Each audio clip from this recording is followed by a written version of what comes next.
Hey guys, today I have a windy video coming to you from Steamboat Springs, Colorado. Today I'm going to be talking about a hip hinge swing versus a squat hinge swing. And this can be done with a kettlebell as I have here today, or a dumbbell for any of these swing movements that you would be doing, like a Russian single arm swing or a kettlebell snatch. Anytime that you're going to be hip hinging and thrusting those hips. So what we find and what I see sometimes is people, rather than loading up their hips, which means their hamstrings and their glutes, they get into this squat positioning. I'm going to show you exactly what I'm talking about.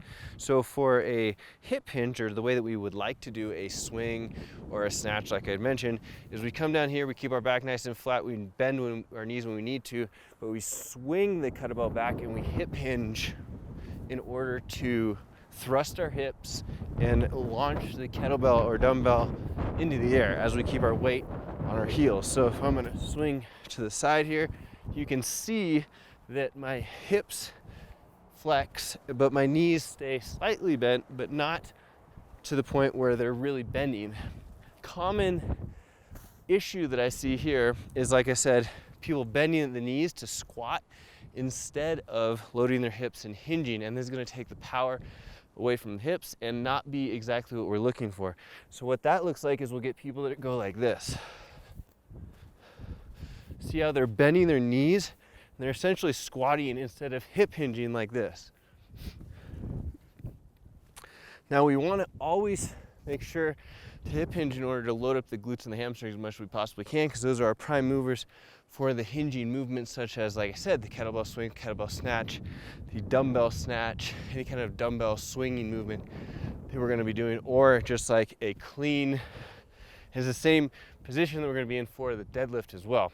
So if you find yourself bending the knees too early, really try and feel like you're pushing the weight back to the heels and the hips back. It's like trying to close a door with your butt. So close the door with the butt as the weight comes down, and then squeeze and thrust as you're trying to launch the weight forward or up into the movement that you're trying to or intending to do. All right, guys, if you have any questions about this, let me know. All the other things apply as you're doing this. Weight on the heels, knees pointing in the direction of the toes or slightly to the outside, core engaged, chest up, shoulders back.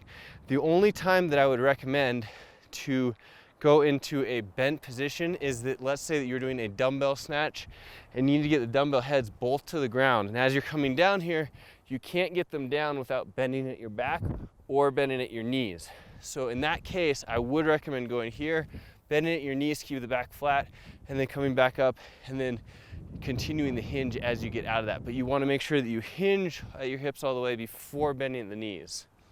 If you have any questions about it, let me know. Happy to answer them.